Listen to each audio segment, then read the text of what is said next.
Bismillahirrahmanirrahim. Elhamdülillahi Rabbil alemin. Vessalatu vesselamu ala Rasulina Muhammedin ve ala alihi ve ashabihi ecma'in. Bir musulman doğanımız şeyle soraptır. Özünün maşgalası bilen işlemek isleyenligini, belli işlerde maşgalasını işletmek isleyenligini ve başka yurda gitmek isleyenligini aydıptır. Ve sonra onun sonunda şunu deyiptir. Sonra onun cem hükmünde dinimizde ayalın işleme haram mı deyip soraptır. Bu sorunun cevabı musulman doğanlar İslam'a göre zenan maşgalan işlemegine, kazanç etmegine ruhsat berilýär. Emma şertleri var. Eger şol şertler yerine getirilse işleme halal, emma İslam'ın koyun şertlerini yerine getirmese haram bolýar. Yani näme şo şertler? Birinci şerti musulman doğanlar hijaply, jilbaply bolmagy. İslam dinimiz zenan maşgala boydun başına örtülmek farz edipdir. Kesekine mahramlaryň öňünde saçynyň yekeje taryny açmagyna ruhsat berilmeýär. Ve elhamdülillah ata ve Türkmenler İslam'ı kabul edenden bärik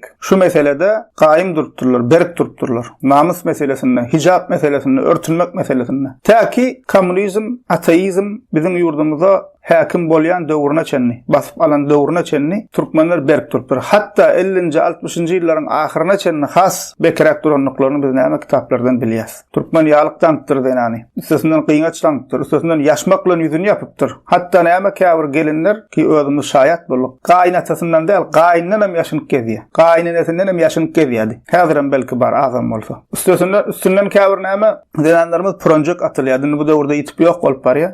Özüm şaýat boldum. Zenan maşgala bady ýaşy, uly ýaşda, 70'i geçen, şonu da ta ölýänçe başyndan pronjegini aýyrmady. Şol bizim asyl o türkmenlerimiz bar ana şolardan. Diýmek bizim ata baba musulman doganlar şu mesele berip durupdyr, gaýym durupdyr. Allah we Rasulynyň buyrugyna eýerip ata babalarymyz näme zenanlaryny şu gornuşda geyindiripdirler. Zenanlarymyz şu gornuşda geyinipdir. Yani bize bir ýat zat däl bul. Ama bu döwürde biz gowşadyk. Erkeklerimiz gowşady, erkek gowşasa aýal gowşaýar. Aýal gowşasa ýene çağa terbiyesi gowşaýar şeýle bir-birine zynjyrlama. O diýmek musulman doganlar näme? Birinji şert hijaply, jilbaply bolmaly. Okuwda, işte, nirde bolsa bolsun, gyýyz gelin tapawdy ýok, ýaşuly ýaş kişi tapawdy ýok. Öýüniň daşyna çykdymy, näme mahramyň öňünde zenan maşgala doly, hijaply, jilbaply gornuşda bolmaly. Men plana okuwa girjek, ýa-da işe girjek, ýöne hijaply okuwa işe alan oklar. Ýaşmaklygy ýaşly işe alan oklar diýip hijabyny çykarmaklygy haramdyr musulman doganlar. Allah we Rasulyny gowwarýan,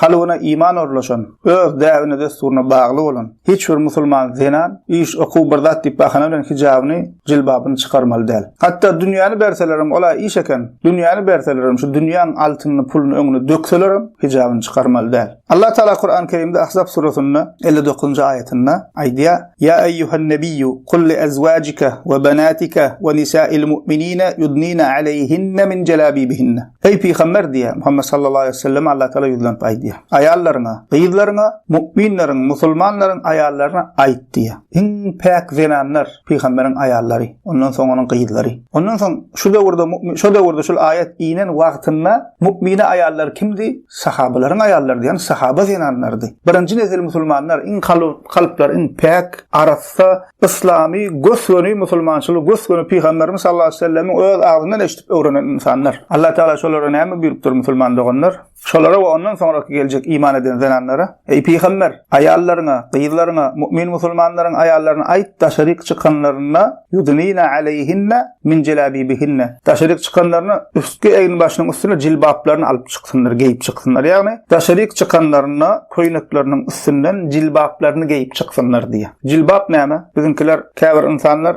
hijab diýdiňe kellejigini ýapýar, şoňa hijab diýip düşünýär. İslam diňe kelläň ýapmaklygy buyuranok. Kim İslam diňe kelläň şey diýip ýapmaly pikir edýän bolsa, hijab diýilende diňe kellesini ýapylýan ýalyk gözüne gelýän bolsa, ol Allah Taala'nın dinine, Kur'anyna buyuran hijaby däl, ýalňyş düşünýärsiz. Allah Taala diňe kelläňi örtmekli buyuranok musulmanlar. Hijab diýmek İslam'a göre tutuş boydan başyna örtülmeklige diýilýär. Şol hijab. Allah Taala'nın buyuran hijabyny düşünmeýänlikleri üçin şuň kowunna käbir zenanlar peýda boldy. Kellesini ýapyp ondan aşağı dar, kellesi ýapyp ondan aşağı balakly, kellesi ýapyp ondan aşagdaky her hile gedip käfir zenanlara meňzep duran eşik geýip şoňa meňzeşip ýörenler. Bular İslamyň buyuran hijabyny, Allah Taala'nın buyuran hijabyny düşünmedik insanlar. Allah olara hidayet etsin. Allah Taala diňe kelläňi ýapdyrok. Hijab diňe kelläň saçyny örtmek däl. Hijab boydan başına bedenini tutuş örtmekle hicap diýilýär. Ve Allah Teala şol ayette jilbab kelimesini getirýär. Yudnina aleyhinne min jelabibihinne. Jilbab näme? Adati koyunun üstünden giyilýän, boydan başına siratını, bedenini dolu örtýän giyin koyunaga jilbab diýilýär. Yani zenal maskala bedenini örtýän bir gat koyunak bilen öýde giyýän koyuna ulan daşaryk çykmaly. Daşaryk çykanda giyýän koyuna bolmaly giyin, kaptallar giyin, beden boyunu siratını belletmeýän. Musulman zenanyň libasynda bolmaly şertler atly dersimizde giýişlerini düşündürdik deliller bilen jilbaply bolmaly. Şoňa jilbap diýilýär.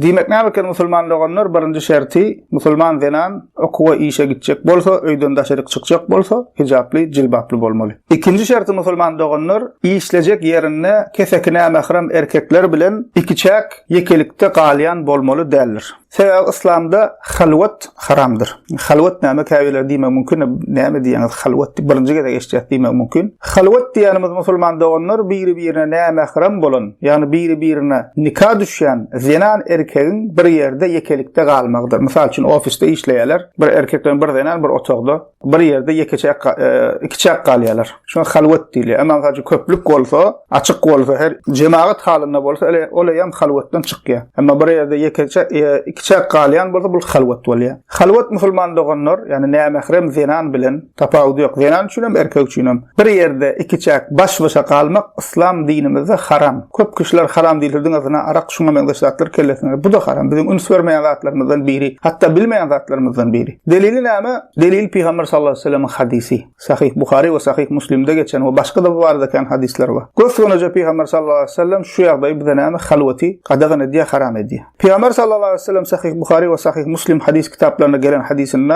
bu barada diýär: La yakhluwanna raculun bi imra'atin illa wa ma'aha zu mahram. Erkek kişi ýanynda mahremi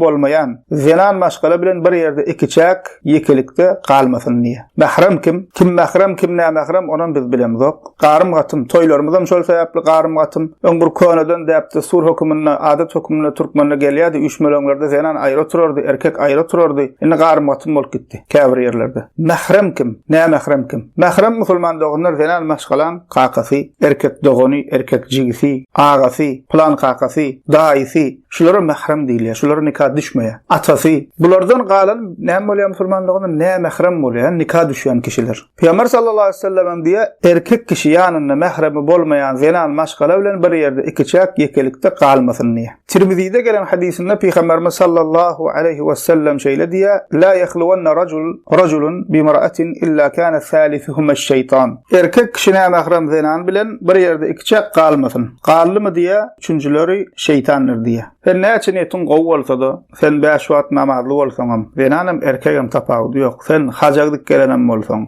sen ahunam bolsaň, işanam bolsaň, seyyidem bolsaň, tapawdy ýok. Kim bolsaň bolaýsın. Ewliýa da bolsaň, näme mahram zenan bilen bir ýerde ikiçak halwatda galmak bolmaýar. İslam dinimiz şunu haram edipdir. Galsa diýär Peygamber sallallahu aleyhi ve sellem näme diýär? Üçüncüler şeytanlar diýär. Böwründen dürtjek, onu bir zat diýdirjek, onu on gözüne owadan nak gorkajak, bunu gözüne owadan nak gorkajak. Şey dip näme? Şeytan fitne fesady düşürjek. Bir ýerde musulman doganlar näme mahram zenan bilen erkegiň ikiçak galmaklary ulu fitne fesada, utanç hayatlyga ýol açýar. O ilki salam berer, soňra ýagdaýyny sorar. Şey dip musulman doganlar erbet zatlara sebäp bolup bilýär. Şol sebäpli Peygamberimiz sallallahu aleyhi ve sellem näme bir-birine näme mahram bolan zenan erkegiň halwatda, ýani bir ýerde ikiçak galmaklary nämedir? Haram edýär. Alim San'ani rahimahullah Subulus Salam adlı eserinde näme mahram bilen ikiçak galmaklaryň bolmaýandygyny, gadagandygyny habar beren hadisden soňra şeýle diýär: Dallal hadis ala tahrim halwat bil ejnebiyyeti we huwa ijma' diýär. Hadis diýär, näme mahram zenan bilen ikiçak galmaň haramlygyny aňladýar. Yani bu barada gelen hadisler ve bu meselede icma bardır diye. İcma näme? Ulamalar bir ağızdan kabul eden meselesi şun haramlygyny hiç tartışma, ihtilaf yok. Diýmek musulmanlar ikinji şert näme boldy? Halwat bolmaly däl. Näme mahram, özüne näme mahram erkek bilen bir ýerde ikiçak galmak bolmaýar. Üçüncü şerti musulman doganlar, bu da möhüm mesele. Bizim içimizde şuna dikkat edilmeýär, gynansak da. İşlejek diýip ýa-da okajak diýip mahramsiz ýeke başyna şäher daşyna gitmegi, uzak ýolagçylyga çykmagy, başga vilayete gitmegi, başga ýurda gitmegi haramdyr. işlejek diýip okuw diýip tapawdy ýok. Ýolagçylyga ýeke başyna mähremsiz çykmak bilen başgalan haramdyr. Peygamberimiz sallallahu aleyhi we sellem Sahih Buhari'de gelen hadisinde şeýle diýär: "La tusafirul mar'atu illa ma'a zi mahrem ve la yedhul aleyha racul illa ve ma'aha mahrem." Faqala racul ya Resulallah inni uridu an akhruja fi jeyş kaza ve kaza ve imraati turidul hac. Faqala ukhruj ma'aha. Peygamberimiz sallallahu aleyhi ve sellem diýär: "Zenan maşgala ýanyna mahremi bolmasa ýolagçylyga çykmasyn diýär." Ünsür musulman olanlar zenan maşgala gösgönüje Peygamber sallallahu aleyhi ve sellem goýdy gadagan edi. Zenan maşgala ýanyna mahremi bolmasa ýolagçylyga çykmasyn. Zenan maşgalan ýanyna mahremi bolmasa onuň ýanyna keseki erkek girmesin diýär. Zenan maşgala öýde ýeke başyna oturan bolsa, gyýyz gelin tapawdy ýok, keseki erkek şol öýe näme etmelde? Girmelde, ýanyna barmaldy. Bir ýerde bolup bilmeýär. Goňşy bolsun, kim bolsa bolsun. Gaýnaga bolsun, mysal üçin biz ünsürme gaýnagan bir türlük ýakyn hasap edilýär-de.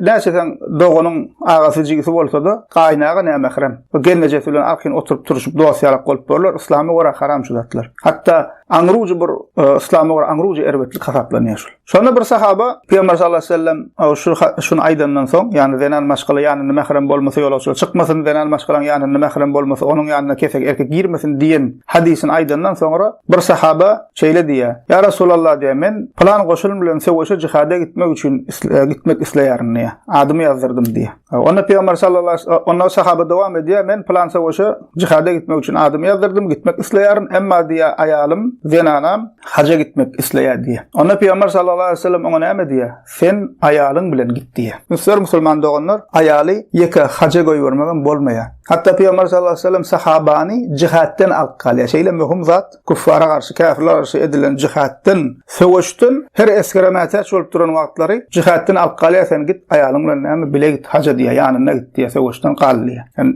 meselem näderje ähmiýetlidigine ünsürüm. Şonuň üçin musulman doganlar fiqh kitaplarymyzda, hususan Hanefi fiqhymyzda, Hanefi mezhebimizde eger zenan haja gitjek bolsa, tapawdy ýok, ýaş kişi zenan bolsun, gyýyz bolsun, gelin bolsun, ýaş uly zenan bolsun, haja gitjek bolsa şerti ýanyna mahremi bolmaly. Mahremi bolmasa zenana haja gitmek wajip däl. Bunu soran musulman doganlar. Yani gözüňize getirin, dünýädäki iň päk yer Käbe. Hac Allah Taalaň farzy İslamyň 5 esasyndan biri. İnsan şunu gowun etlen Allah ibadet maksady bilen gidýär. Şoňa da näme ulamamyz näme diýip goýupdyr? Hususan Hanefi mezhebimizde şerti zenan maşgala gitjek bolsa ýanyna mahremi bolsun, bolmasa gitmek bolanok diýipdir, wajip däl şol zenana diýipdir. Şoňa görä musulman doganlar, gyýyzyny, maşgalaňy okuw diýip ýa-da gazanç diýip mahremsiz ýeke başyna başga welaýetlere, şäherdaşyna, daşary ýurtlara uğratmak bolmaýar. Kim uğratmaklyga razy bolýan bolsa şu deýuslukdyr, beýnamyslykdyr. Okuw meselesinde de şeýle bizde ünsürilmeýär. Ay gyýyzymy okutjak diýip uğratdym, gyýyzymy Ukraina uğratdym, Belarusiýa uğratdym, ay Türk uğratdym, plan ýere uğratdym diýär. Ýeke başyna mahremi ýok, zady ýok, ýani dogany ýok, jigsi ýok erkek. Sulman doganlar bolmaýar, haram şol iş. Diploma aljak diýip Allah Taalaň gazabyna galýaňyz. Okutjak bolsaňyz şoňa görä şertlerini tapmaly. Ýani jigsini uğrat, doganyny uğrat. İkisini bile gidip okary ýalagat. Okutjaň çyn bolsa, şeýde okut. İslamyň şertlerine laýyklykda okut. Emma alýan uğradýan gyýyzyň başga ýurtda ýatyp turup näme işläp ber bilen oksan. Ýani erkek dogany ýok, jigsi ýok. Edil şoňa işlemäge uğradýar ýanasyny başga welaýata, başga şähere. Erkege öýüne ýatyr, ogly gyýyz öýüne ýatyr. Aýal daşary ýurtda gezip ber. Yani gaty angruju deýusluk, angruju beýnamyslyk hokman, beýnamyslyk deýusluk diýse bir angruju bir zina bir zatdyr diýip kelläňde gelmesin musulman doganlar. Ondan bärdäki zatlarym o da deýusluk bolýar, o da beýnamyslyk bolýar. Yani bir erkek üçin gaty pes ýagdaý şol. Erkege öýüne ýurduna ýaty, aýal daşary ýurtda gezip ber. Eklenje diýämiş aýaly. Onu soralyň musulman Allah Taalaň gazabyna galar. Ol galanan pullanam haýır gelmez. O halal pulan bolmaýar. Bu agla we bölek hemme zady aýdyp bolanok aýtmaga çekinýär. Biz daşary ýurtda gezip ber. Özümiz bilýäs näme bilen bolup geçýän, özümiz şaýat bolýas, eşitýäs, kulağymyza gelýär. Elbetde gowy özüni saklap arasy gezip berenlerim bardyr. Emma musulmanlygyň erbetlige sebäp bolanlaram gaty kän. Bir musulmançylykda bir erkek öz zenanatyny daşary uğradýan bolsa ýeke başyna. Hem biliber onda musulmançylykdan namysdan ardan nan nişany ýok onda. Baran ýerine de gowy bilen seredilmeýär. Aýaly ýeke başyna daşary ýurtda işläp beren bolsa, eýýam şoňa baran ýerine kişiler hem gowy bilen seretmeýär. Gowy ýeri bolsa-da, arasy ýeri bolsa-da zenanasyny aýalyny gyýdyn ýeke başyna daşary uğratmaz. Dogry şu pikir, dogry pikir. Namysyna gaýym bolan, din imanına gaýym bolan bolan, gayratly bolan erkek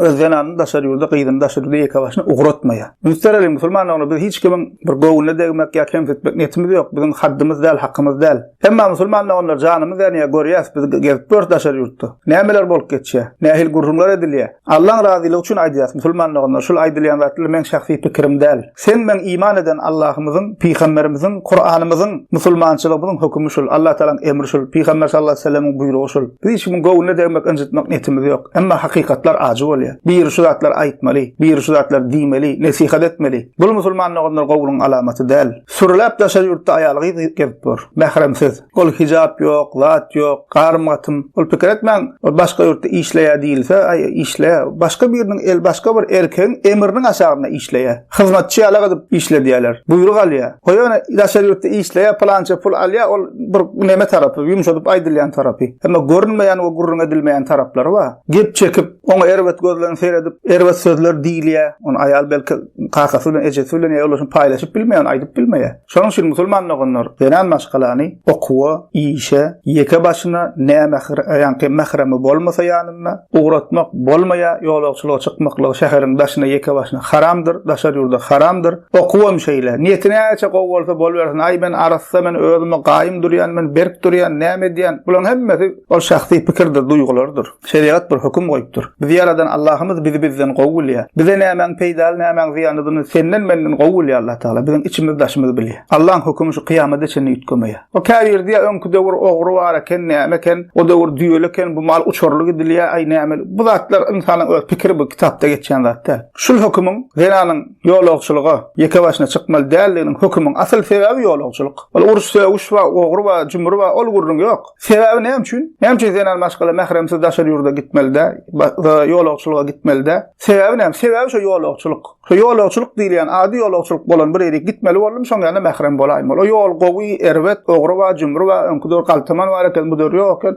o zatlar ýok. Din zenan maşgala gadyr gymmat berýär. Hatda näme diýär ýanyna goragçy goýupdyr. Ol ýolagçylyga gitdimi diýär, goragçylyga gitmeli. Şol bir adam özüne goragçy tutumsa telehran ýitilip madip hondan mersi bolýardy. Gowja pikirleriň musulmanlaryň dinimiz zenana şeýle bir gadyr gymmat beripdir, ýanyna goragçy goýupdyr. Goýa näme şoň ýanyna goragçy bolup durmalymy dama. Bu islamyň zenan maşgalan çäklendirde islamy berýär. Islamyň zenan maşgala beren gadyr gymmaty. Emma zenan maşgala gadyr gymmat berilmeýän ýerde näme? Aý dört tarabyň açyk islam ýerine gidivermeli zenan maşgala. O islam ýerine bar bermeli, islam bilen gurlaşy bermeli, islam ýerine oturup bermeli, islam ýerine ýatyp bermeli. Şu näme? Soňam bu näme diýip atlandyrýarlar? Zenanyň erkinlik azatlygy. Bu zenana berilen erkinlik azatlyk däl. Bu zenanlar isleýişi ýaly ullanmak isleýänden tapan gurrunlary bul. Şonuň üçin musulmanlaryň şu mesele gaýrat edelim. Näme boldy? 3-nji şertimiz mähremsiz okuwa, işe, şäherdaşyna, ýolagçylyga daşar ýurda uğratmak bolmaýar. 4-nji şert musulmanlaryň bu şert hem erkege de işli hem zenana da işli. Haram işte işlemek bolmaýar.